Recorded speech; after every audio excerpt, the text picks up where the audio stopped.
What's up, y'all? Raw Southern Culture Uncut back again.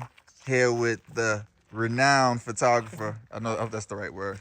Uh, of a musician and everything else, Marley Nichelle. What's good, y'all? Introduce yourself. Let the people know who you are, what you do. If I didn't tell them enough. And My name is Marley Nichelle. I am a artist. I do multimedia art. I do photography, videography, uh, and I sing too. But I mostly do photography and videography right now. okay, I'm not okay, a I'm not the average photographer, videographer, but like I don't box myself in. So okay. Where we at now? You're from this area, hmm Georgetown County, South South Carolina. Carolina. Yep. Um, what was your experience like? Just being black growing up here and a female. I mean, I had the best experience. Growing up here, I had a representation of me, blackness.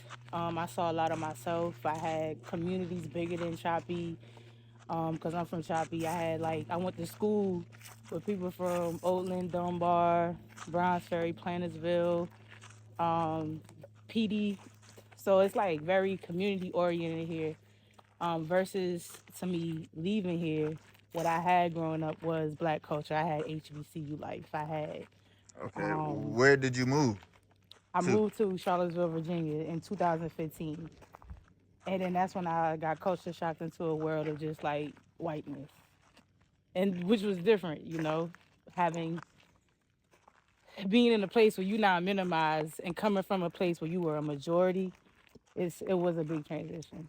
So, how was it starting your business in an environment like that? Was it even something comfortable, or was it very uncomfortable at first finding clients? Or were they supportive? How was it? To be honest with you, everybody was really supportive. I had already built like a platform there. When my video went viral in 2015, I did a video called "Hello from the Parking Lot," asking Adele for some free tickets, and went viral. And it kind of brought the community to me, so I was already known based off of that. So I had the support. Like they supported me. Anything when it came to like any vision or anything that I had, like I had a real life. Like what I had here, I had that there. Like I didn't transition into a space where people were just like, standoffish. Really didn't. I didn't get a lot of like hate. I mean, you got haters everywhere you go, but I didn't get that type of like experience there. Even though it was majority white, like I really didn't experience racism until I moved there for real. But even being in a mostly white space, I still had my tribe. Like I had my people. Right, right, right. Yeah. So, I don't know. It just feels like you. I don't know. I don't know, but it seems like you may have grown a lot from Yeah. moving. Yeah, I have. So, like, can you explain how that is coming back to your hometown? How So you see like things? how I see home now versus like how other people see home. I feel like home is a gift. It's a lot of treasure here. It's a lot of wisdom here. It's a lot of like knowledge here. A lot of things that you could like really utilize. Like growing up, I didn't really realize like certain. I didn't look at certain things as a resource then. Right, right, right. But There's a like lot of now that I've resources been here. going here, like I've been going from here for so long, I realize things really are not a resource. How And you can so manipulate how and you use can, things. yeah, here versus when I was here, I felt like there was nothing here. When Right. actually now I'm going, I There's a see lot it's a here. whole lot here, like Right. it's more than people could really see. And sometimes you gotta leave home to like understand that, to see that, but you gotta keep your like internal growth as you leave home. Like you still gotta do that internal work of growing and healing so you can understand like how can I not just like use my resources home to benefit me, but to benefit us? Like Right. how to work to help all of us out from a more like healing perspective where people could see a different perspective. Because a lot of people never really left home. Right. And there's nothing wrong with that. Like, there's really nothing wrong with that. At least let people who have come back and show you what you got. Right. See what you have in front of you, teach you things. There's nothing wrong with learning. There's nothing wrong with growing. There's nothing wrong with evolving and showing you how things are happening around you, so you could benefit from it. Do I you think mean, that's in this area a lot of people are accepting of, that type of Nah, they not. that People type here, of I feel advice? like people here are afraid of like. I feel like people are afraid of change here. They are afraid of what the unknown of what change would do. And I want people here to know that like change is okay. Like it's okay to evolve. Like I feel like not even trying to be funny, but I feel like moving back home. I went back 400 years, and I ain't mean it. I'm not saying it to be funny, but that's just what it feels like because people are just content with things being a certain way when it doesn't have to be. Tradition or culture. Tradition, We yeah. me and some other people we talked about that maybe a couple of weeks ago. How culture and tradition kind of have a lot of people stuck. They don't want to think Yeah, outside of evolve that. or go. And I feel like that's why there's a disconnect too. Like even with me being from here, growing up here, being in an all black space, I feel like leaving going to a majority white space really showed me a different perspective. Right, right, Like I was still open to learning how to live in an environment like that, like letting go what I know for something that I don't, right. and learning how to maneuver and go through it. While I did that, I learned about Asian culture, I learned about Latin American culture. I learned about things that I didn't really know about while I was home because they was teaching us lies. You realize like, dang, we was being lied to for real. So you go when you see something different. I feel like that's why we are disconnected from these people because we don't leave out. We Our just comfort stay, yeah, zone. our comfort zone. Yeah. Right. We don't do that. You mentioned all the different other cultures that you got in the mix with, so I Mm-hmm. want to bring this up since we talking about Southern culture on this platform. Mm-hmm. Some of the Southern dishes that you like to try. Are there any particular Southern dishes that Marley Nichelle likes? Some Oh my some gosh, like truly Southern. Southern, like truly Southern. Yes. Man, I hate to be that person to say it, but I'm from the I like crab legs. That's a that is a Southern traditional dish to me. I Right. don't care how nobody put it. Crab legs, like when I came home, that's the first thing I got was crab legs. Like Oyster too. I don't eat that. I feel like Oh that's man. snot. That's like eating snot. Oh, you got not the oysters. Don't play the oysters like that. Like no offense to nobody who eat oysters, but to me it's like eating snot. Ugh, sucking up that shit. Nah, hell nah. Wait, we N- can curse on here? yeah, we can curse on Ah, there. babe. But Niggas though. nah, I'm actually enjoying the conversation. And the vibes. I could see how you were able to network. You have such a vibrant personality. Yeah, that's what everybody tell me. You could talk about your ability to network and your willingness to Yeah. network. And showing people that it's just easy just being you. Like that's how I got where I got. Like it wasn't about having clout. It was about having real connections with the people that I'm networking with. You know, Right. having those authentic relationships. Like I done met people that I never thought I could even meet. So even in meeting these people, I still just be me. I treat them like a human being. I treat them like I would treat somebody like you. Right. I see everybody as a human, so I try to like take things as like my purpose is not to live in judgment, but it is to like really live in a purpose. And like I'm just doing what life chose me to do. Like I can't control that. You Because feel like if that's I something you're run from, destined to yeah, if do. I do something different, my life ain't gonna go like how I want it.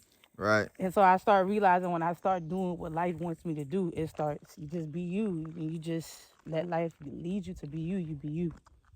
And it take you places. Like to come from Shabi and go to Africa is crazy. What was that like as far as black is concerned? Because Man, and for the people who are a little slow, Africa is a continent, not a yeah, country. not a country. So I went to Ghana. I went to a country on the continent of Africa. I went to Ghana for the first time, and I promise you, when we got out of the city of Accra, I felt like I was in Choppy, Dunbar, Oatland, Plantersville, Black is PD, black. Hemingway. It was just blackety black, black, black. Everything was black. Like it was just black. I was astounded. I was like, dang, like it really ain't no white people out here like that. What was the some of the differences in their culture outside of just visually him just being black? What was like some of the things that were different that you noticed?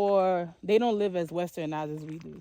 Like they are more like They literally live how our ancestors lived. They living off of that knowledge, that lifestyle. Like, dude, I seen somebody washing their clothes. They wash their clothes with a washboard out there. That shit our Word. ancestors did. You know what I'm saying? I was Right. looking like, damn, like y'all still preserve this history. Like, to me, that's amazing. Like, people be feeling bad for them, but I be like, yo, like, we They not literally, tripping off the they stuff that ain't we tripping tripping off the off. stuff we tripping off. Like, why are we making it a big deal? They not. Right. You know, you start looking at that, like, from that perspective, you be like, shoot, this actually is a dope way of living. Like, y'all dope people, and they have more, like I said, preservation and Africanism than, like us in the low country. You see pictures from back in the day of Gullah Geechee people, right? Right. And you see them with washboards. Right. Right. Right. Right. Even down to where after slavery they turned that joint into an instrument. They play in the church like a washboard. So you start thinking like, whoa, like we really have evolved. Like we have just been evolving our culture here versus there. You mentioned Gullah Geechee. For the people that don't know, could you explain what that is? Man, it's a culture. It's just like Creole culture. We the cousins of the Creoles. It's a very dope culture out in the low country regions of states like North Carolina, coastal regions, North Carolina, South Carolina, Georgia, Florida. It actually goes all the way down to Florida. But we a group of people that's really anointed people that don't realize who we really are. And I feel like that's why life sent me to Africa to see for myself, to be able to come back and tell y'all stuff like this. Like, y'all really are Gullah Geechee people. Like, we really are. For sure. And For if you sure. look us up, like, I really want people to look up the history of Gullah Geechee people and our relation with people from the Caribbeans, like Haitians, our connection with the Haitian culture, and how we just been like a very revolutionary and rebellious culture. Like, I wouldn't say rebellious, but resistance. Our resistance has always been very, very powerful. So, like, to just know that we come from that and out of Africa, and to know about African resistance there too, it just make you really think like we really not people that be content. That's why I'm trying to understand where's the disconnect. Like, our generation of people, like, how have we disconnected from our heritage? And I saw that you took some dope pictures out there, and knowing that I haven't been there, the pictures that you captured put me in the space where I felt like I was there. Like you captured it. Yeah, no, you was there, just from a different perspective, but you was. What Like, are you really some of your was. favorite photo sessions or favorite photos that you've taken in your? And that's a good question. I ain't never got asked that before. I would say my trip to Africa top, but that's a favorite session. Well, I wouldn't say session, but assignment that I did. Okay. Um, Capturing that. That's my top favorite right there. That's number one. But I think my most favorite sessions has definitely been the ones in like with the people in Charlottesville. Like how Is I it would connected just to it? yeah, like how I would just make up these like random series to throw. Like I'd be like, all right, I want to shout out black women, so I'm gonna just see if black women want some pictures to take their pictures to do a black women series, and all of them would be down, type shit. Like That's what's up. my come up ain't really off of money, it's off of love. Nah, that's dope. I invested in myself financially to get a lot of places, but like a lot of things that I've poured out have been like self driven. So those sessions was always the dopest. Like, cause you get to connect with your people, you get to see them, you get to chill, catch up. You stay connected. Like I always try to do things to stay connected to them. So I think like moving home, people gotta understand like that's what I do for people in the South. Like I could go anywhere in the South. I'ma always do this work. Like it don't matter what community it is. I'ma do it here too. Like Right, what I right, did in right, Charlottesville, I'ma come and do it home too. Cause I can do that. And if I go somewhere else, I'ma do it there. right, right, right. It's in you, It's not it's on you. just yeah. It's just in me to just connect with people and get to know people. I feel like that's why we don't really know each other because we are afraid to be who we truly really are. We live too much in judgment and fear, and not just like, yo, fuck how people feel. Like, life is real right now. People are fucking dying. Like, we gotta come together for real. Yeah, especially in some of these communities out here. I don't know what, not specifically here, but just out here in the world, some of the black communities that got some things going on that need to be corrected. Mm-hmm. Um, they need to be corrected so we can be connected. That might be my new Facts. phrase. That's facts. You better run with it.